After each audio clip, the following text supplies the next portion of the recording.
옆 사람하고 한번 인사하겠습니다. 하나님은 당신을 사랑하십니다. 다시 한번 인사합시다. 당신은 최고의 축복을 받은 사람입니다. 옆에 사람 없는 사람은 앞뒤로 다 인사하면 좋을 텐데, 홀로 앉아 계신 분들은 외로울 것 같아서.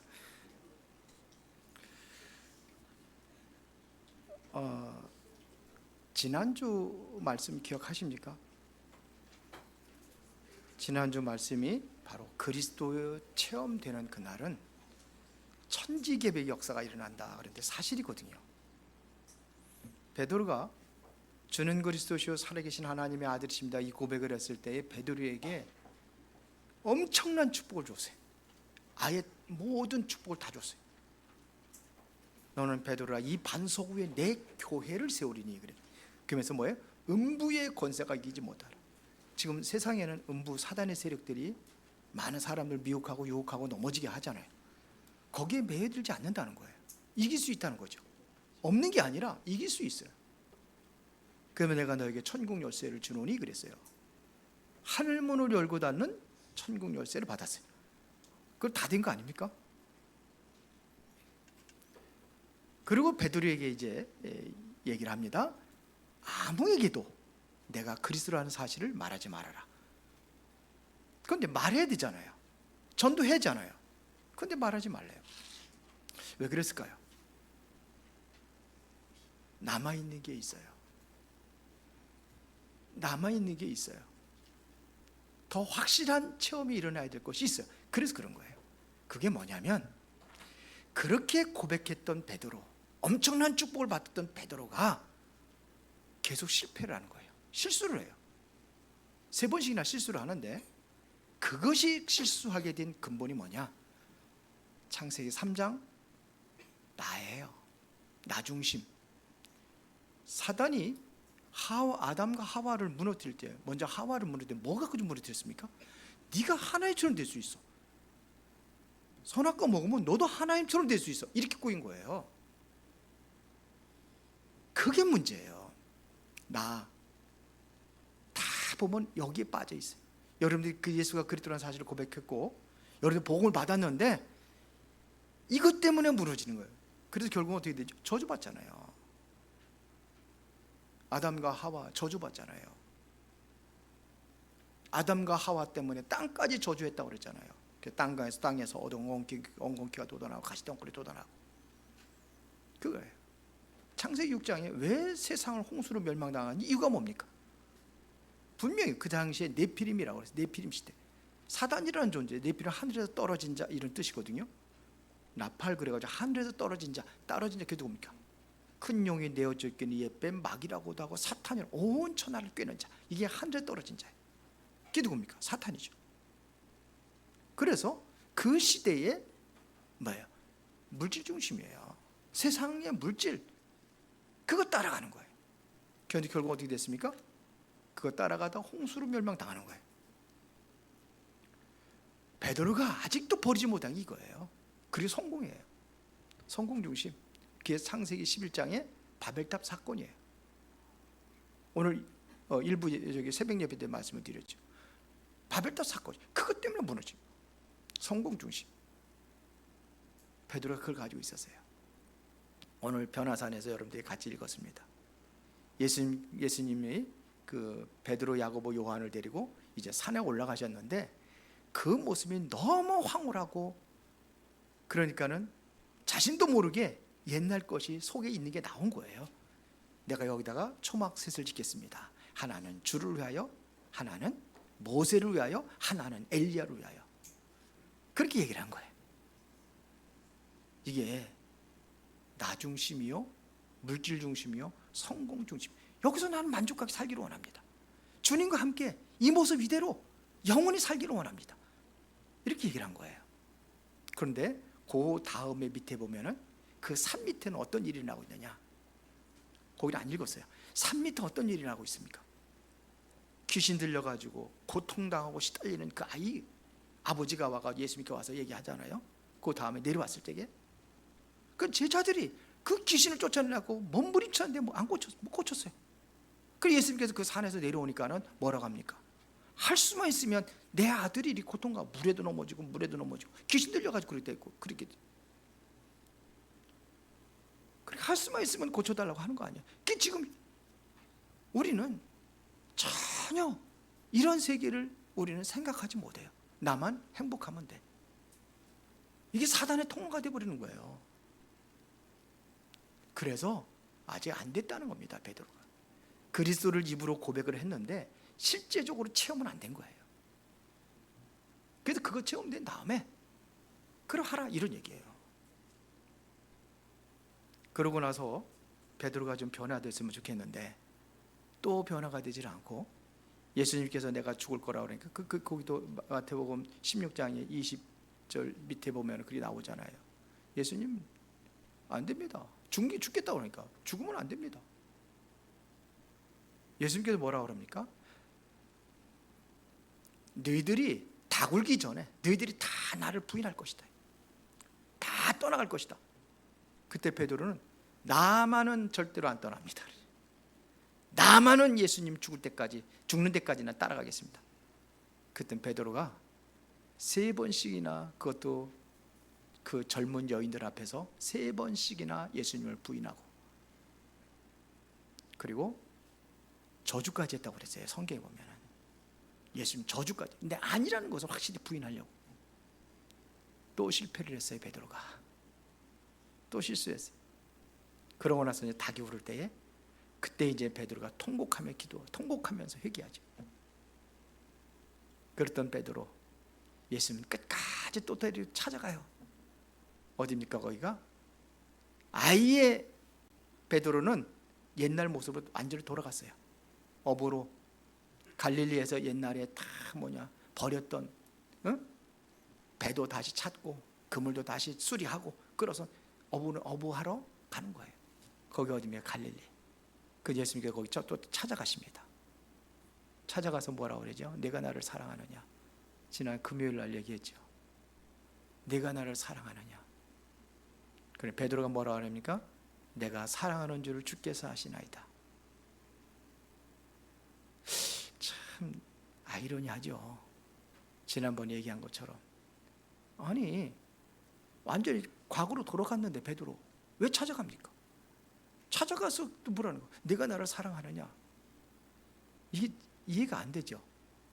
쉽게 말하면 젊은 남녀가 결혼을 약속하고 서로 사랑을 고백하고 그래서 남자는 군대를 가서 군대 간 사이에 여자 마음이 바뀌어가지고 다른 남자하고 결혼해가지고 제가 행복하게 사는데 이 군인에서 제대하고 나온 이 남자가 잘 행복하게 살고 있는 집 가서 문 두드리면서 찾아가가지고 여자한테 네가 나를 사랑하냐 물어.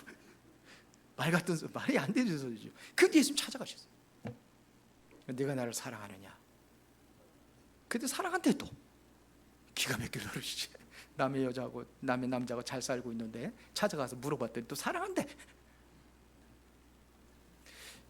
여기서 말하는 그 사랑은요 무슨 사랑이라고 그랬어요?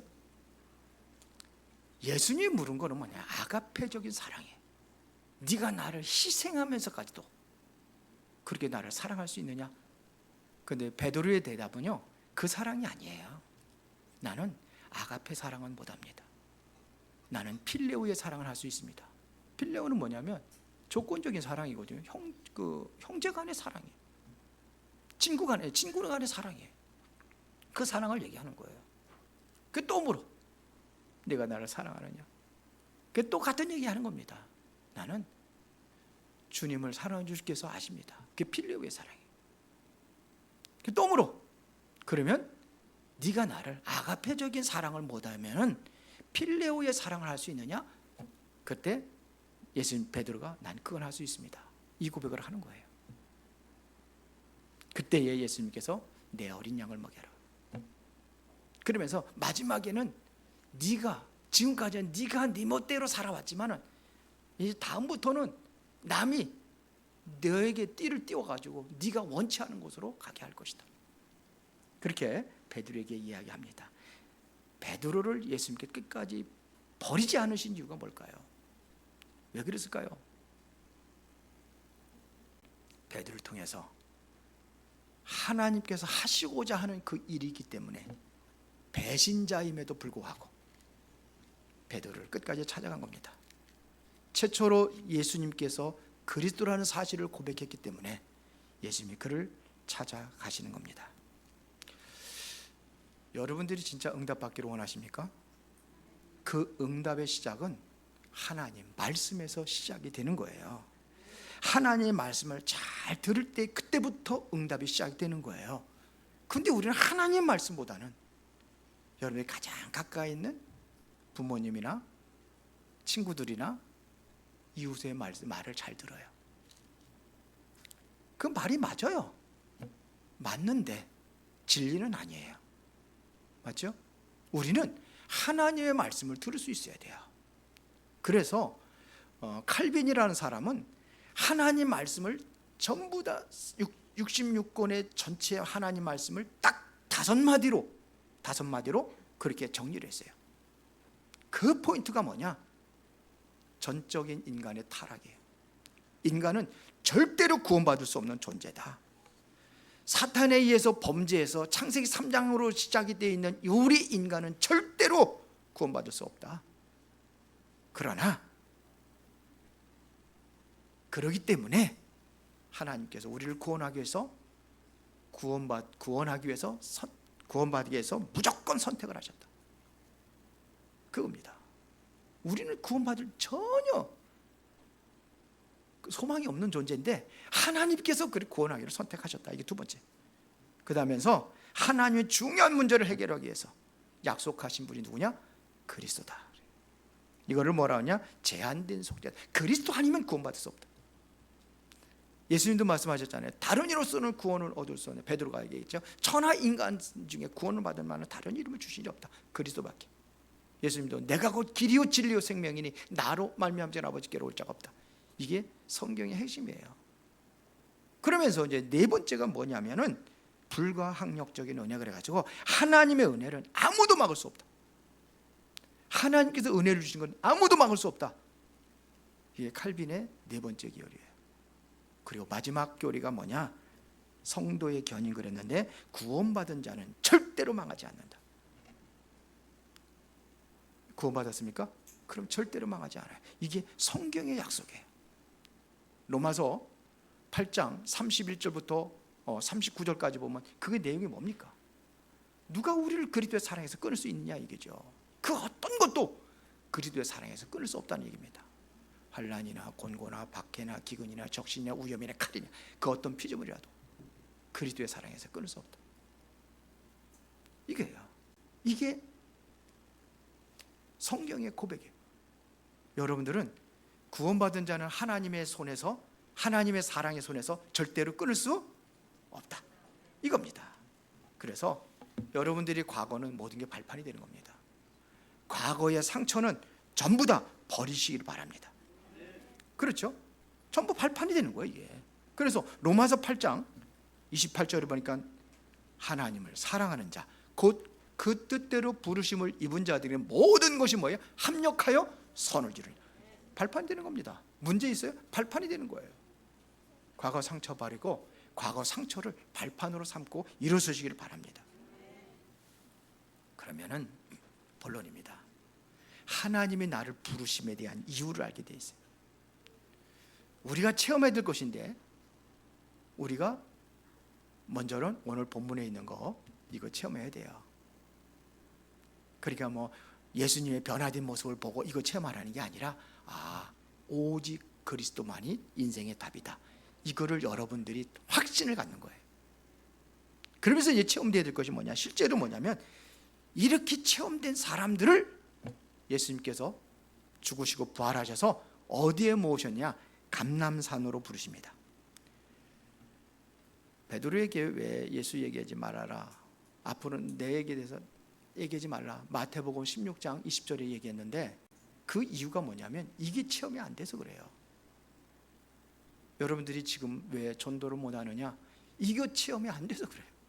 쉽게 말하면 이거 체험이, 감람산을 부르셨습니다. 왜 그러냐? 새 언약이 있어요. 거기서 제자들이 40일 동안 예수님께서 감람산에서 40일 동안 함께 하셨잖아요. 그것은 뭐냐면 확실한 예수님의 부활에 대한 증거예요.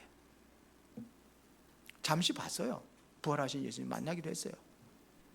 그러나 이것은 뭐냐면 부활하신 예수님과 40일 동안 같이 생활하셨단 말이에요. 당신이 확실한 부활의 그 증거를 스스로 보여준 거예요. 데오빌리오 내가 먼저 쓴 글에는 사도행전 1장 1절 내용 아닙니까? 그게 뭐예요? 누가복음을 얘기하는 거예요. 누가복음을. 지금 누가라는 의사가 데오빌리오에게 두 번째 쓴 글이 바로 사도행전이에요. 첫 번째 글이 뭐냐? 누가복음이거든요. 그러면 먼저 쓴 글에는 예수님께 죽으시고 부활하신 내용들까지, 그리고 가르치신 내용들까지 다 기록이 됐잖아요. 그 포인트가 뭐냐? 예수가 그리스도라는 이 증거를 누가복음에 기록을 한 겁니다. 그러고 나서 이제는 그 40일 동안 제자들과 함께 하시면서 가르쳤던 내용이 뭡니까? 사도행전 1장 3절에 뭐라고 그랬어요? 40일 동안 하나님 나라의 일을 설명했다고 그랬어요. 그때 드디어 하나님의 나라의 일을 설명하는 겁니다. 하나님의 나라 누려라 이게 아니에요. 하나님 나라의 그 일입니다. 하나님 나라를 하기 위해서 해야 될 일이 뭐냐 이거예요. 이게 우리에게 주신 미션입니다. 하나님의 나라의 일. 그러면 하나님의 나라가 어떻게 이루어진다고 그랬죠? 마태복음 12장 28절에 보면은 예수님께서 귀신들을 쫓아내고 나가서 얘기하는 겁니다. 성령을 힘입어 귀신을 쫓아내지 아니하면 하나님의 나라가 이루어질 수 없다 그랬어요. 내가 성령을 힘입어 귀신을 쫓아내는 것이면 너희에게 하나님의 나라가 임하였느니라. 그거예요. 그래. 그러면은 사단과 악한 영들이 이 땅에 존재하고 있다는 증거잖아요. 그러면은 그거를 이루기 위해서는 뭐예요? 확실한 그리스도의 죽으심과 부활에 대한 체험이 있어야 되는 거예요. 그러고 나서 이제 하나님의 나라의 일을 어떻게 할 것이냐 그걸 설명했는데 그 비밀이 뭡니까? 내가 너에게 몇 날이면 어때요? 약속한 그 성령의 능력을 줄 거다 이거예요. 그러면서 사도행전 1장 8절에 너에게 성령이 임하시면 너에게 권능을 받고 예루살렘과 온 유대와 사마리아 땅끝까지로 내 증인이다. 그때부터 증인이 되는 거예요. 그래서 우리가 정말 하나님께 기도하고 성령 충만의 능력을 힘있는 것이 이게 굉장히 중요합니다. 그때부터 베드로가 어떻게 합니까? 죽음을 사수하면서 죽음을 무릅쓰고 그리스도 증거하잖아요. 그때부터 이게 이루어지는 겁니다. 그렇죠. 이게 미션이에요. 이스라엘 나라가 앞으로 멸망당할 것이다. 이스라엘 AD 70년 멸망당하잖아요. 40일 동안 그렇기 때문에 그리스도 증거하라. 로마가 어떻게 될 것이냐 미리 예수님께 다 얘기하신 거예요. 그 내용은 안 나왔지만 앞으로 그러니까 그리스도 하나님의 나라. 지금 그 이스라엘 나라 전쟁이 일어나고 전쟁 중에 있고 지금 러시아하고 우크라이나 전쟁이 계속 전쟁이 일어나고 있잖아요. 그게 누구 역사입니까? 사단의 역사예요. 정치인들 하는 사람들 속에 이 머릿속에 사단이 장악을 해가지고 그런 일이 나는 겁니다. 가룟 유다가 예수를 팔았잖아요. 요한복음 13장 2절에 보니까 왜 팔았는지 그 이유를 얘기했어요. 왜 팔았어요? 가룟 유다의 마음에 예수를 팔려는 생각을 누가 마귀가 집어넣었기 때문에 그 칩을 딱 꽂아버린 거예요. 그래가지고 예수를 팔은 거예요. 우리 전 세계에 뭐 18,000번, 16,000원이 18,000번의 전쟁이 났다고 하는데 그게 누구 머리에 들어간 거예요? 이게 사단이라는 게 이게 칩을 집어넣은 거예요. 그래서 싸우는 거예요. 전쟁이란 사람을 그렇게 뭐 파리처럼 그렇게 뭐 함부로 막 그냥 나의 정권과 모든 걸 유지하기 위해서는 아들도 없어요. 우리나라 조선왕조 500년 역사 보세요. 그렇잖아요. 이게 누구 역사입니까? 사단의 역사예요. 사단이라는 존재가 그러니까 무슨 뭐 이상한 존재로 이렇게 생각하지 마세요. 그 생각 속에 그거 가지고 그런 이상한 거 악한 생각을 가지고 있는 거 이 자체가 이게 사단의 역사예요. 그렇지 않습니까? 그게 마귀 역사예요. 그게 거기에 귀신들이 심부름하는 겁니다. 그래서 능력을 주시겠다고 약속한 거예요. 그 능력이 뭐예요? 성령 충만한 능력입니다. 여러분들의 자꾸 신앙생활에 갈등하는 것은 뭐 때문이냐? 이 사단의 역사예요. 우리는 속지 마라 이거예요. 여러분들이 가는 곳마다 성령이 역사하기 위해서 우리는 기도하는 겁니다. 여러분들이 가는 곳마다 성령이 역사하시면은 귀신이 떠나가고 거기에 하나님의 나라가 이루어지기 위해서 기도하는 겁니다. 예수님께서 제자들을 파송하면서 전도하러 갈 적에 그 집에 가면 뭐부터 빌려 알았어요? 그 집에 가면 평안을 빌려는 겁니다. 그 가정의 평안을 위해서. 어떻게 평화가 이루어집니까? 그게 악한 영들이 떠나가야 평화가 이루어지는 거예요. 그게 하나님의 나라예요. 두 번째, 그러고 나서 이제는 마가다락방으로 이들이 모이죠. 예수님께서 주신 약속을 가지고 마가다락방에 모입니다. 마가다락방에서 드디어 교회가 시작이 되는 겁니다. 그게 참된 교회의 시작이 바로 마가다락방에서 시작이 됐어요. 초대교회 그러면 뭐 어디서 시작된 거예요? 마가다락방에 시작된 그거의 초대교회의 역사는 마가다락방에 시작된 거예요. 그게 초대교회라고 그러잖아요. 여러분들이 내가 가난하고 나는 무능하다 걱정할 필요 없어요. 누가 하시면 돼요? 하나님이 하시면 돼요. 저는 오늘도 새벽 예배 마치고 제가 맨발 걷기 하면서 호흡하면서 기도하고 아침에 여기 오는 거예요. 그 시간을 좀 매일 안 놓치려고 합니다. 아침에 못 가면은 오후에도 스케줄 내 가지고 가요. 여기 여러분들 마스크 쓰라고 그랬는데 코로나가 굉장히 유행이거든요. 코로나가 그 지금 뭐 굉장히 좀 심각하다고 뭐 뉴스에도 나오고 그래가지고 좀 가능한 마스크 쓰라 그래가지고 마스크 쓰시게 했는데 뭐 여러분들 편한 대로 하세요. 여러분 다 벗었네. 찬양하려고 편한 대로 하세요. 그런데 내가 그런 시간을 영적인 힘을 얻고 그렇게 하는 시간을 가지니까 달라졌어요. 제가 달라져요. 내적으로 달라져요. 내면적으로 하나님부터 힘을 얻는 그런 기분을 가져요. 왜? 그러냐, 하나님께서 우주 만물 자연 안에 하나님의 생기를 넣었다고 에스겔서 37장 9절에 나와 있잖아요. 그리고 하나님의 신성과 만물 안에 하나님의 신성이 있다고 로마서 1장 20절에 나와 있잖아요. 생기가 어디에서 나오냐? 땅에서 올라와요. 그래서 식물이 자라는 겁니다. 맞아요? 하나님이 그렇게 만들었어요. 그걸 느끼는 거예요. 호흡하면서 흩어져 있던 생기가 모아졌다고 에스겔서에 나오고 그 호흡하면서 마시는 거예요. 그러면서 기도하고 그러는데 하루라도 어쩌다 가끔가다 한번 빠지거든요. 그러면은 조금 내가 오늘 못했구나. 조금 거시기한 생각이 들어. 표현하기는 그런데 그러니까 안타까운 그런 마음이 들어. 매일 해요. 주일날도 하고 토요일날도 하고 다 합니다. 그래서 세계 렘넌트 데이에 갔는데 거기 가서도 했어요. 아침에 일어나서 조그만 여기 거기에 정원 조그만 거 있는데 거기 돌면서 기도하고. 그래서 그런지 제 건강이 굉장히 좋아졌어요. 제가 겨울이면 한두 번씩은 꼭 감기 몸살 한 번도 했는데 작년에 한 번도 안 했어요. 우리 집사람과 가족들 전부 다 골골하고 있는데 저는 골골했는데 저는 안 했어요. 이번에도 코로나 걸려가지고 우리 집사람 지금 빌빌하고 있는데 이제는 거의 다 나았다고는 하지만 저는 같이 자고 같이 먹고 했는데 안 걸렸어요. 그뿐이 아니에요. 제 다리에 발에 발목이 있는데 거기가 파랗게 가느다란 씹잇줄이 막 있어가지고 비쳐가지고 좀 징그러웠어요. 그게 거의 다 없어졌어요. 참 그래서 저는 하고 싶어요. 새벽 예배 끝나고 우리 어르신들 모시고 같이 한번 했으면 좋겠어요.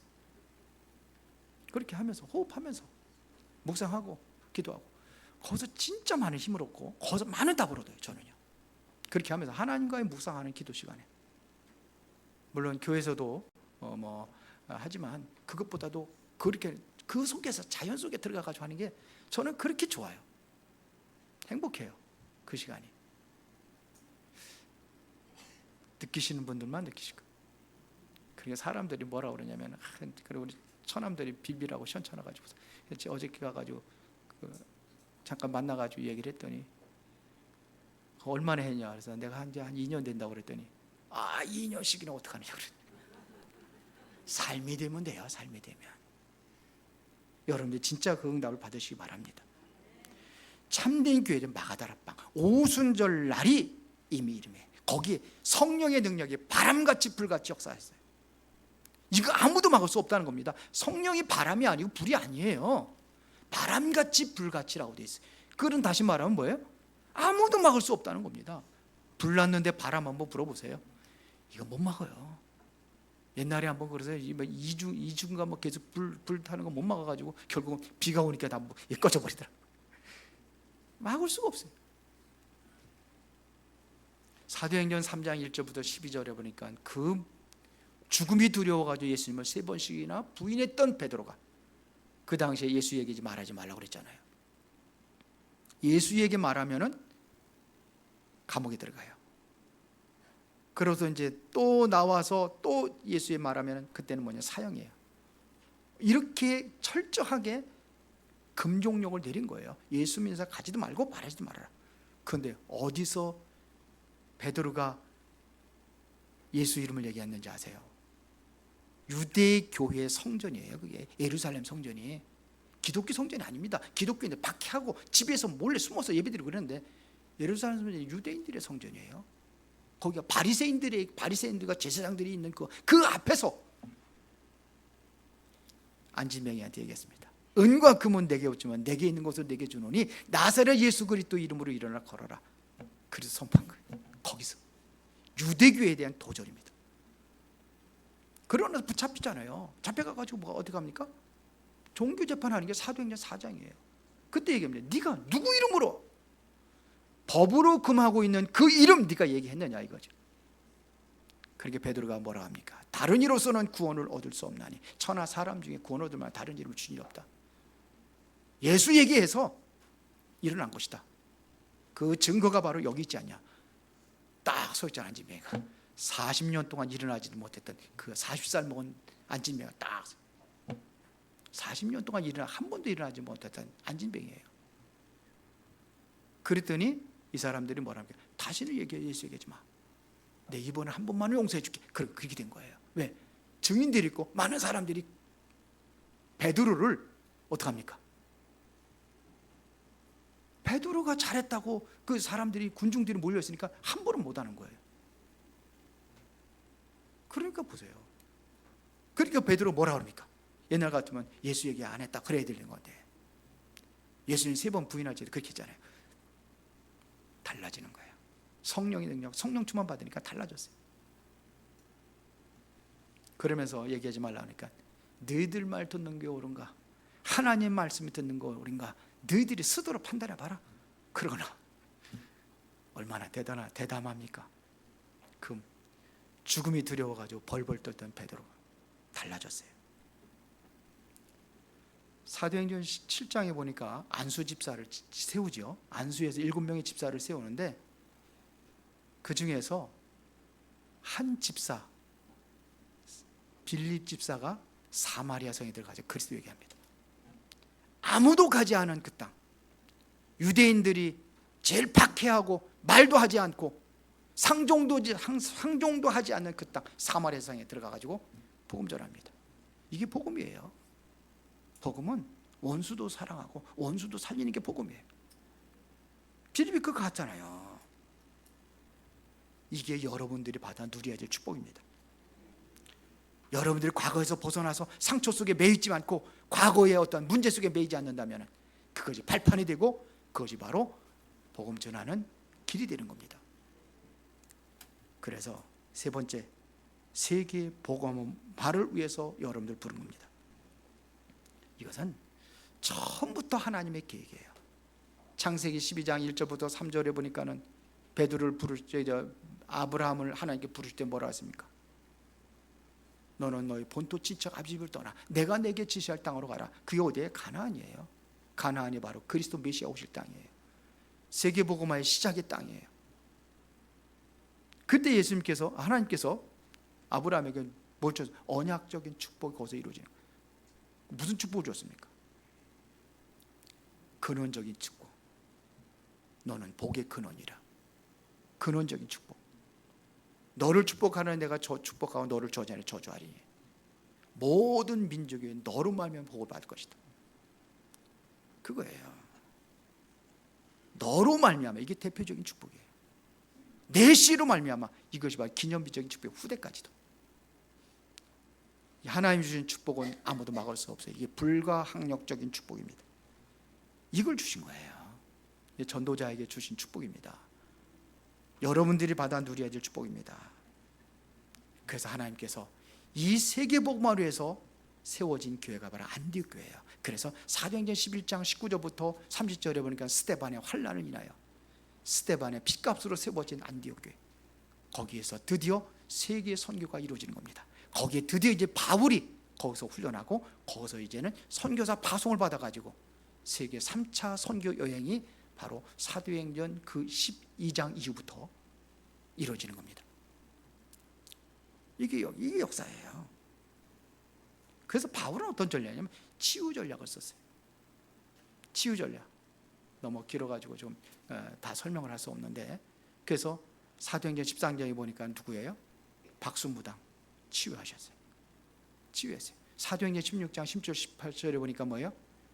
점하는 귀신 들린 여종, 그걸 치유했어요. 사도행전 19장 8절부터 20절에 보니까 우상숭배에 빠져가지고 병들고 정말 시달리는 그 영혼들을 치유하셨어요. 그게 쓰임받은 거예요. 우리가 치유 전략을 쓰는 거예요. 그리고 바울은 어디 들어갔냐? 회당으로 들어갔어요. 회당. 그래서 사도행전 11장에 보면 회당으로, 사도행전 18장이 또 회당으로, 사도행전 19장에 보면 거기도 회당으로. 회당이에요. 회당이 뭡니까? 후대들이에요. 후대들을 살리는 거예요. 교회가 왜 무너지는지 아십니까? 후대들을 못 살려서 지금 유럽계 다 문 닫아버리고 미국 교회도 문 닫아가고 있고, 그 여파가 지금 한국까지 들어가죠. 한국에도 교회가 문 닫고 있어요. 후대들 살리는 겁니다. 그리고 로마 전략을 썼어요. 3차 선교 여행을 마친 이후에 사도행전 19장 21절에 바울이 뭐라고 할 수 있는, 내가 후에는 로마도 봐야 하리라. 로마가 어디예요?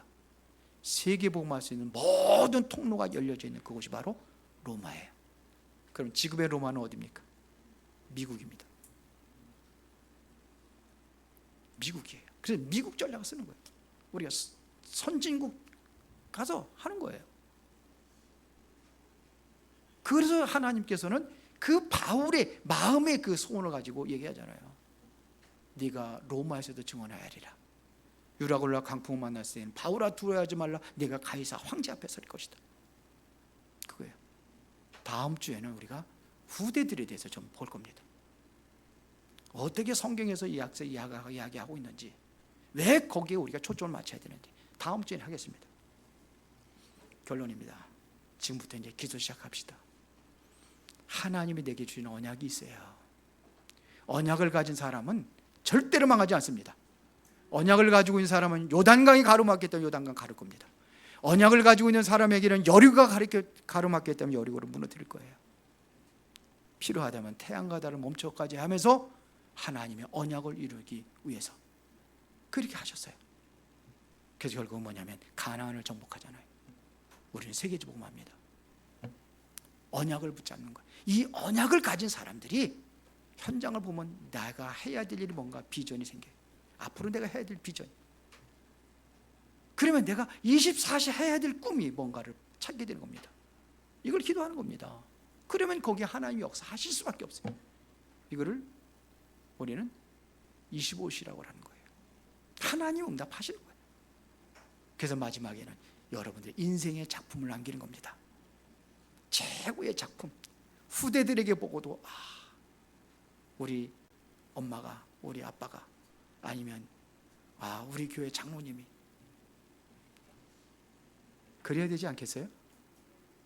네, 다음 주 이제 금요일부터는 이제 그 여러분들의 그 발달 과정, 인간 인생의 발달 과정들을 쭉 한 몇 주 동안 계속 할 겁니다.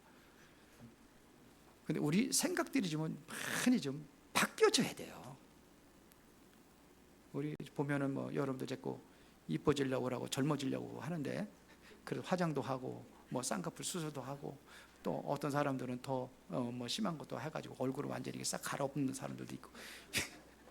연예인들 보면은 다 그 사람 같아. 다 버리. 다 그 만들어 가지고. 그래도 늙어요. 그래도 늙어서 결국은 가게 돼 있습니다. 최고 멋있는 인생이 뭔지 여러분이 찾으셔야 돼요. 그게 여러분들의 인생 작품입니다.